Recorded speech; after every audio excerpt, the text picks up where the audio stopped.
Welcome everyone to another Conversations in the Void. I'm your host, Graveyard, joined as always with my off-screen producer, Salem. He's in the chat. Say hi to him. He likes to hear from everyone. But I am pleased to introduce our guest for tonight. He's a writer, actor, producer, and self-proclaimed hat aficionado, some might say, with works including Timberland's, Futures, and the Fuzzies. Please welcome to the Void, Dustin Vaught. How's it going? Hello. Thanks for having me. If I had known the hat aficionado, I would have made sure I wore a hat for this. Yeah.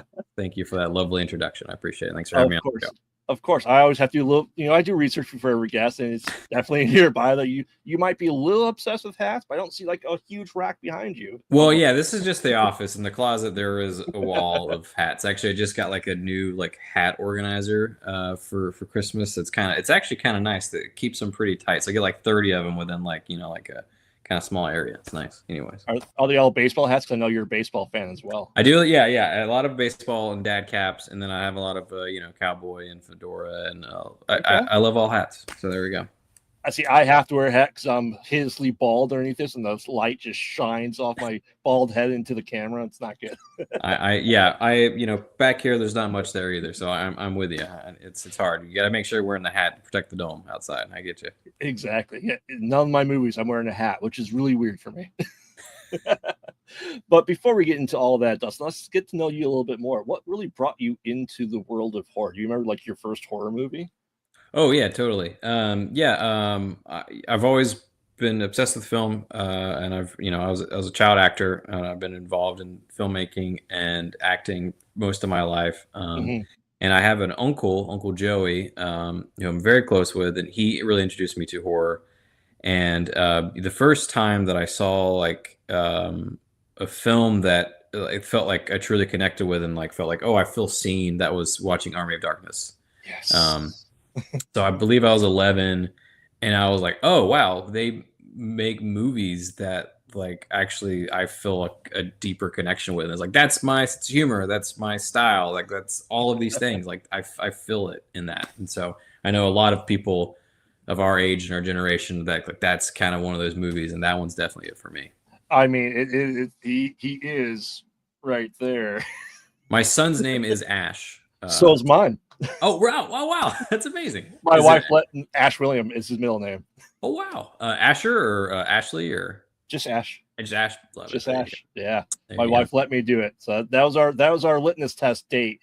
We watched all three on a date, and okay, if you can get through all these and pretend that you like them, might be fine. That's great.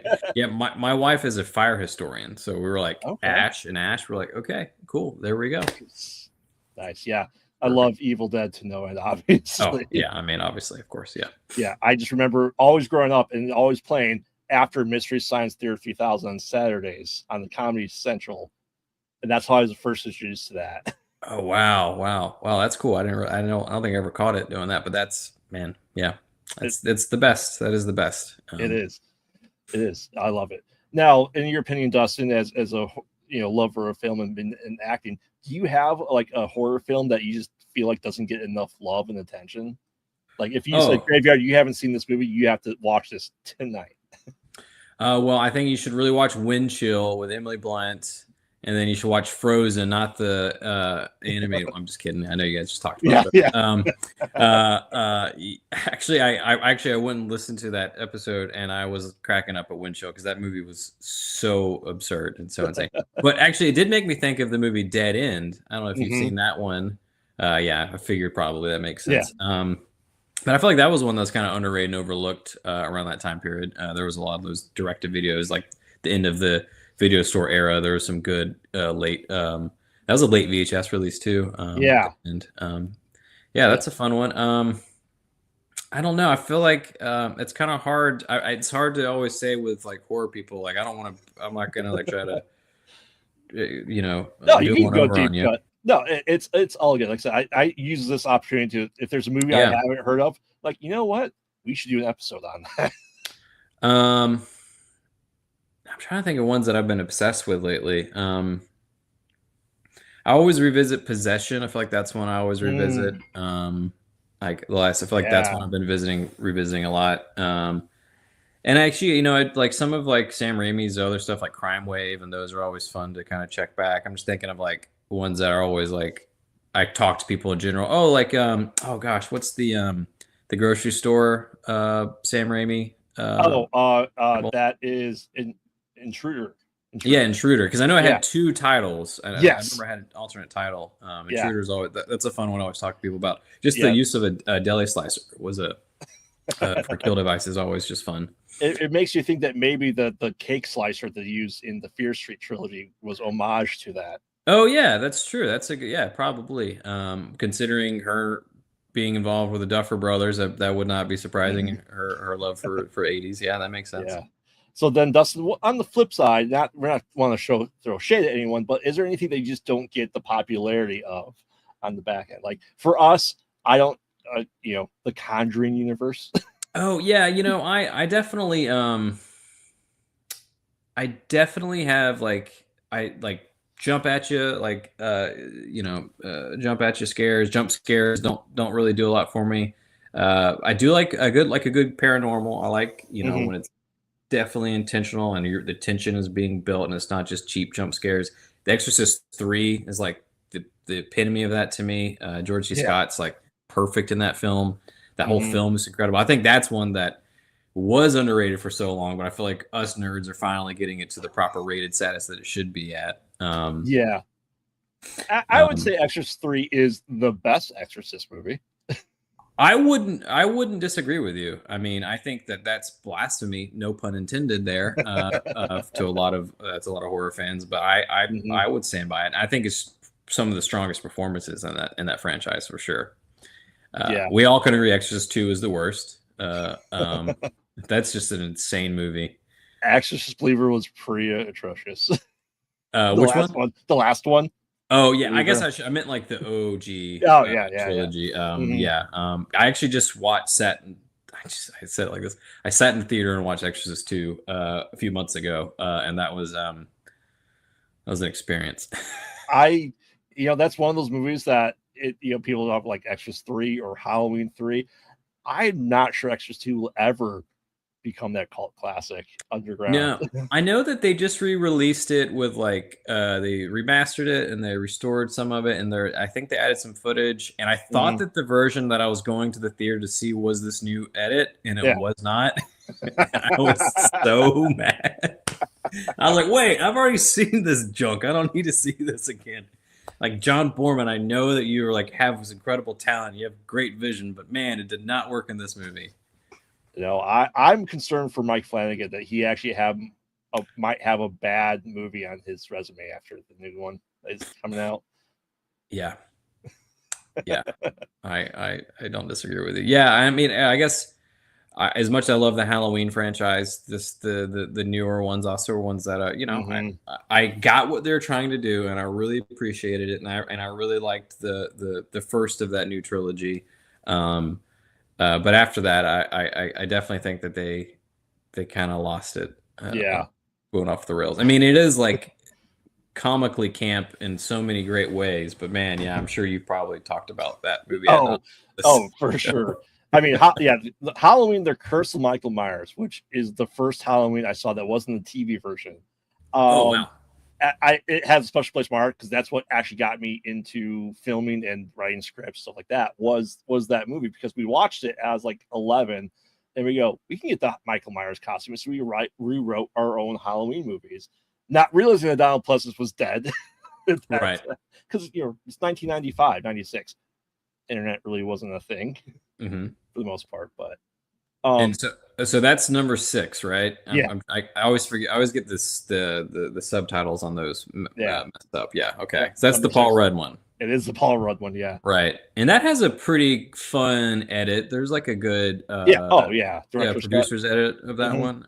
Yeah, that one's pretty decent. Yeah. But how did you then get into filmmaking and acting? Oh yeah, sorry, I was immediately go off on talking horror films. Yeah, so I like I kind of mentioned, I grew up as a child actor. I grew up in the South, and I was doing regional theater, doing commercials, print modeling and stuff. And then I did my first feature film when I was 12. It was a John Sayles film called Sunshine State. And then after that, I continued to do more commercial work. TV pilots, feature films. Mm-hmm. And then, in college, I really took a step back, those awkward years. And I was like, I should really figure out what I'm going to do. And so I really focused in my college years on production, kind of understanding the business side a little bit more. And so after college, I spent some time and so I produced commercials and a bunch of large scale events and those types of things. So that's where I really spent the last decade or so kind of honing my craft. And then so within the last 5 years, I've now done a couple films and a TV pilot as well. So yeah. So what really made you come back to that then after the behind the scenes for everything? Come back to acting, or come back to acting. Yeah. Well, I think I found my love for it again too. Okay. I think I think that I felt like I was seeing it as this job and felt very disheartened by the system itself, and I kind of lost my way a little bit, and so I just started picking up little things again just to try to have some fun with my friends and like people I'd worked with in the past. And I was like, oh yeah, this is the stuff that I actually enjoy. And then once it especially became visions of things that I actually align with, and it wasn't like I'm having to do this for X, Y, and Z reason, I was like, oh, this is right. This is the stuff that I love to do. So once I was able to say no to things and actually say only say yes to stuff that I wanted to do, it makes it easier. Yeah, I was not a child actor, but I did skits and plays. I was in drama and theater in high school, so I got to learn all the ins and outs, lighting, sound, and trying to learn everything I possibly can, right? Even to the point of writing and directing, which was a lot of fun. And my parents go, it's college time, do something real. Yeah. And so I stepped away for 15 years. Oh, wow. Yeah. It's a few years ago, I started doing shows again on YouTube. I'm like, you know what? This is really fun. I became part of Horror Dads. I go, yes. Like we literally just filmed, we were discussing last weekend, and it's our first movie for this year. And I have a pilot, a TV show, a short film, and a feature film that I'm writing right now. That's awesome. That's great. Yeah. It's a lot of fun. It's, as you said, it's especially being on set. Set is a whole different world that you make friends with people that you don't necessarily know. And then when you leave after being with them for days and days and days, it's like you lost someone for a little bit. Absolutely. It's like it's hard. It's really hard to explain to people who haven't experienced it. I mean, it feels like you're at summer camp is kind of how I always try to explain it. It's like you spend this incredible amount of time with people. You're in close quarters usually. You're just astronomically long hours, and you're just like you're all burnt out. But then you have this shared trauma, whatever it is you've just gone through, and then you won't see each other for a decade or longer. But then you see each other and you meet. And you're like, yeah, how's it going? Like you hadn't lost a beat. Like it's very unique bonds that you form in filmmaking, which I wouldn't trade for anything. Yeah, like I said, maybe there's sometimes 12 people in the same room trying to sleep, but it's yeah. Very true. And let's go into that. So you did the Fuzzies, the short, about 2020, 2021, and got released across many festivals, across many different countries. So what made you bring it back then as a feature film? Yeah, totally. So we did this. We started doing the Fuzzies in 2020. We had it written, we had pre-pro, we had it all planned out, and then something happened. Yep. And so Josh Funk, who is my business partner and my partner in all of these things, he's also my brother-in-law. Okay. And so we did the Fuzzies, and we were like quarantining together. Kind of, we like able to bubble it so we could go and film it over a few weeks, and then he spent all the time doing stop motion within it. And so that we had such a great response from, like you said, I mean, I think we were in over 80 festivals across the world. Yeah. Like 10 plus countries. And like, it struck a chord with a lot of people, and they're like, this is scratching an itch that I didn't know I had. I want to see more of this. And so we were able to get the funding for it and make it all happen. And so definitely was a labor of love. I mean, Josh, I don't know how he doesn't lose his mind when he does this. I know he came very close on this one, but I mean, a lot of it is, it's mostly in camera effects. Mm-hmm. He's doing stop motion in camera. So we're having human actors who are doing stop motion in camera, and a lot of those that was me mainly because as a producer too, I'm like, okay, well, I don't want to have to pay all these other actors. You can just torture me for 14 hours. Don't torture the other actors. But yeah, so like that was kind of like how we were able to. It was just seeing the love that people had for the short, which really inspired us to adapt it into the feature. Yeah, and I know people are our age, stuff like that. 80s has a huge nostalgia feel, and especially like the huge craze with animatronics because of Five Nights at Freddy's and puppet shows is what we grew up on as well. Is that kind of what molded you into puppetry for this? Totally. So Josh, Josh, he's deathly afraid of Chucky, and like he definitely like got into puppetry because of that fear. And he shares the story, so I'm not telling tales out of school or anything, Yeah. But yeah, and so like that really shaped a lot of his love and passion for puppetry, and we shape that within it, and we use a lot of the fear and anxiety that we have with puppets and those kinds of things, and our own how nostalgia is such a powerful thing, and I feel like it's often misused in our culture today with filmmaking, in a very heavy-handed kind of way. And so we really wanted to play on your expectations of what nostalgic filmmaking kind of is. And so we did make sure that we try to really use techniques and filming styles that were authentic to the time period, and basically in everything you see in the production design and on the set and everything is actual to the time, to 1980 or prior. So yeah, we spent about 18 months set decking this place. We're fortunate to have access to this house that we knew that we were going to be able to, they're going to renovate this house.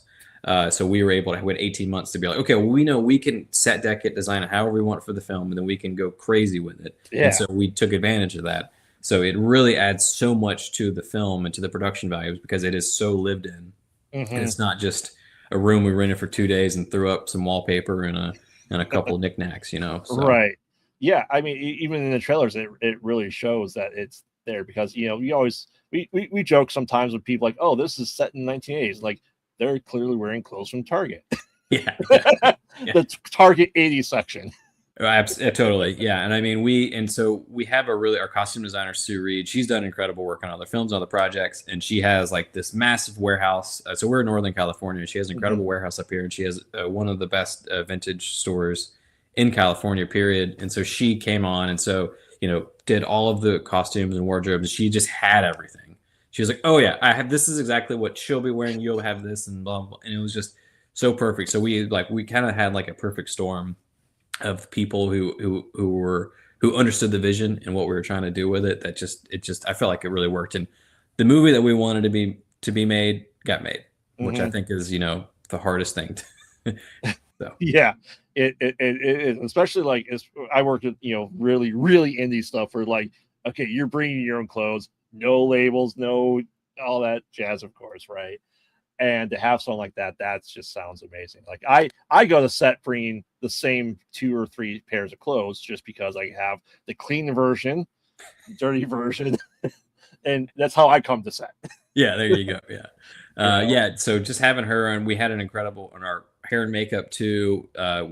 She worked with all of our cast a lot to make sure that all of the hair and makeup, like all the styling, was so period accurate. And it was incredible, like the attention to detail that they were able to give to it, that as much as detail oriented as we are, just having these true experts, it just adds so much to the production design. I think that a lot of times we as independent horror filmmakers, we overlook some of those things, and I think we forget how much it really adds to the world.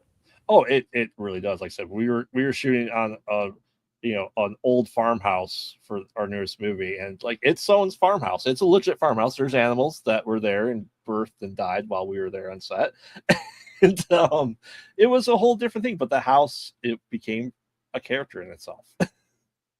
Yeah, that's when it's working. Yeah.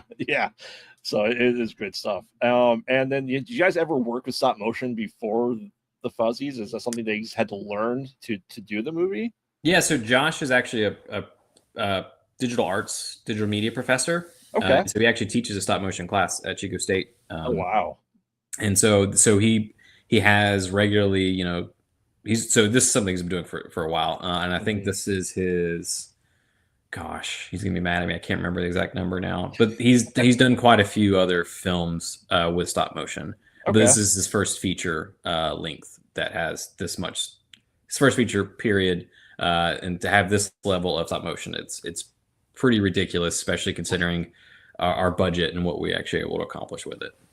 Yeah, and as far as the actors, was this kind of their first time dealing with treating puppets as people and the stop motion for them? So we had Gordy Cassell. They are a puppeteer out of Louisiana who we cast as Miss Shirley, who is Miss Shirley is the host of the TV show within the film. Yeah.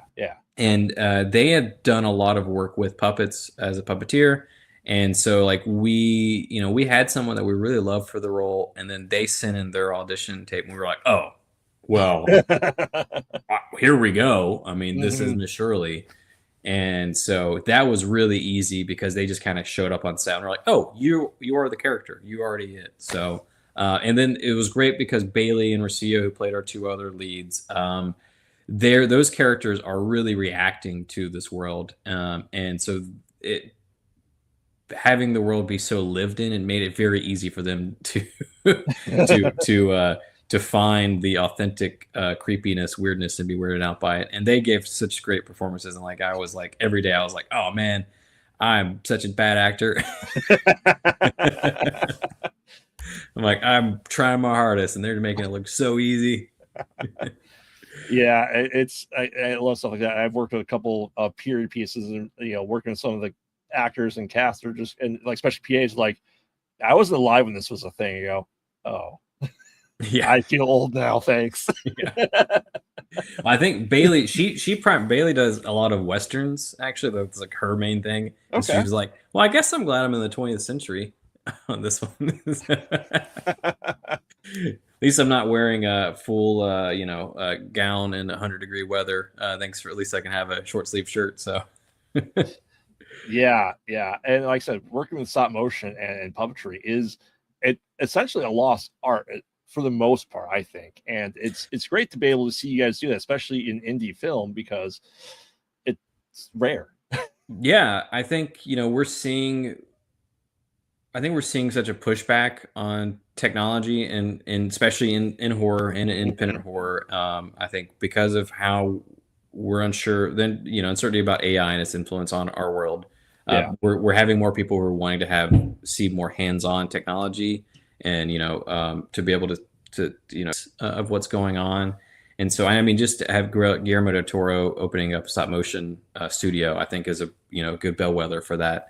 And I think we're seeing more of it at our level because there's people who are more dedicated to it, and they know the studios don't care because they don't that craft, I think, is they don't care about that. They're going to be losing money. So why would they bother? So I think that we're seeing a new generation of filmmakers who are giving that care again. Yeah, and I think that's huge, because you see M. Savage go visit Jim Henson's Creature Shop, and I think the biggest puppet thing that we've had in a very long time, or Creature Features, was the Dark Crystal TV show, the Age of Resistance, which was Jim Henson's Creature Shop, and they just go, yeah, that's too expensive. We're not doing that again. Yeah. You think they're going to bring back Farscape? I keep wondering if they're ever going to bring back Farscape. I mean, they came really close to that one episode in Stargate SG-1. Oh, did they? Browder and Claudia Black went to seasons 9 and 10. Oh, I didn't realize that. Anyways, I'm just you brought up the Dark Crystal, and I was maybe thinking about Stargate randomly. Anyways, Farscape, excuse me. Farscape's fantastic. Yeah, such a great show. Yeah, should never have worked, but it did. Yeah, it's definitely one of those. If you explain it to someone, they're like, "All right, weirdo, nerd, get out of here. I'm not gonna watch that." Yeah, it's a living ship that's controlled by a puppet. Okay. Okay, dude, whatever. Oh, it's Yeah. Australian? Pff, get out of here. Yeah. Well, and I think that you guys are showing the true indie spirit of, for the most part, we don't have the time, the budget for CGI, for VFX to do all that stuff. And in camera, I've talked to a lot of people think it's still the way to go because it's better to act opposite someone than just be on the set or the void, which company that may have a mouse involved. Yeah, absolutely. I mean, so we, part of was great was that we were able to have some of it in camera, and then Josh would be able to, we would make plates, and then Josh would then go back and do the stop motion, because to do that with so much of the actors there was impossible. So we shot, we shot it all with the principal photography over 3 weeks, and then we had then we shot. There's a large sequence with me where I'm in a bathroom, where that was shot over 2 weeks as well. So we were able to break it all up and segment it so that Josh could do stop motion in between it. And then he spent about 6-7 months after that just doing the stop motion for all of the the kill scenes and the pieces. But him teaching it, did he have some rough idea how long this was actually going to take him to stop motion out? Yeah, he definitely had, but of course, when it gets to this scale, it's everyone's got a plan to get punched in the face, kind of thing. Because everyone's got a plan to you got felt all over the place. I don't know. Maybe that's there you go. But we actually did. It was really great. We had one of his students started out as an intern, and by the end of the film, she was the lead animator. Oh, wow. Because she learned so much, and she actually was able to get an internship at a pretty renowned studio in Burbank out of working on this film. And I think we had over 40 students who worked on the film from pre to post. And then I think we had over 100 people in Hall work on the movie with us. Wow. The whole process. Yeah. And I think 90% of them were all Northern California people. That's impressive. That's a big number for indie. Yeah, I mean, so it really, and it shows too when you see the film. I think you really can see like, oh wow, there were a lot of hands involved in this. Yeah. Let's face it. Sometimes when you're looking at some of the, especially indie horror, like, and there's that guy's name for the 5th time. Yeah, absolutely. Yeah. I mean, we were very fortunate with the talent that we were able to assemble for this movie, and like there were days and I'm like, oh my god, how did we find this person? They're really incredible. Yeah. Now, without spoiling anything, do you see there being a sequel to the Fuzzies? We have a prequel that we really love for it. Definitely there can be a prequel, sequel, but there's a prequel idea that we really, really love. Okay. I like it. I'll say that. Okay. Yeah, it kind of reminds me, because I'm working on a short film series called Decades of Horror, where I want to shoot in that genre and style from that decade. Oh, that's awesome. So we have the 1920s all ready to go. We just got to meet up and film it.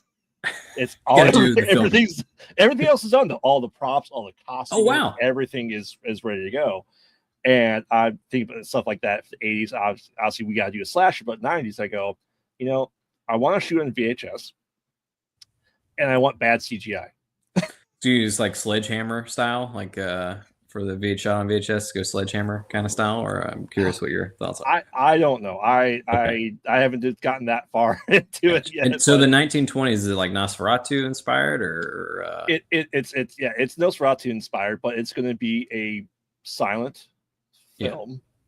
And we're sepia-toning it, so it's not going to be that. So it's going to be that copperish color with the music, with the title cards and everything. So that's awesome. That's gonna be fun. That's really cool, man. I love that. Yeah, that was an anthology that I feel like I would love to sit and watch. Like that would be so incredible. I'll have to get your costume person because we don't got one here in Chicago. She is great. She is really great. That is really cool. Awesome, Dustin. So we're about at the end of the show. We have some wrap-up questions here. Sure. So we talked about all these great movies, but what is your favorite scary movie? Favorite scary movie? Well, Jaws. Yes. Yeah, I think Jaws is a perfect film. I completely agree. I had the honor of talking to the writer of Jaws. Oh, really? Yeah. That's awesome. Carl Gottlieb. Yeah. Do you have him on this show or on your? he was supposed to be on this show.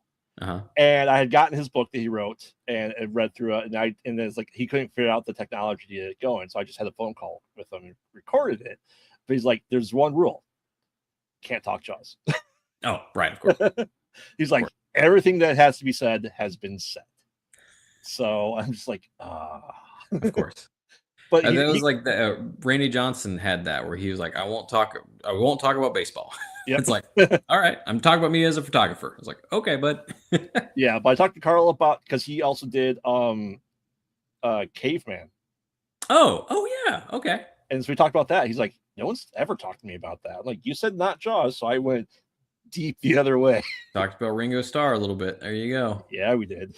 Okay, cool. I have to. Is it on your podcast? No, I haven't been able to get that. Oh, okay. All right, so, cool. Well, I look forward to wherever I can see it. I would love to listen to that. That sounds awesome. All right, now the age-old question: practical or CGI? I know we talked about it a lot. Do you think CGI will ever take over?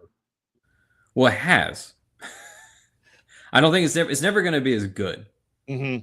I think that we will see.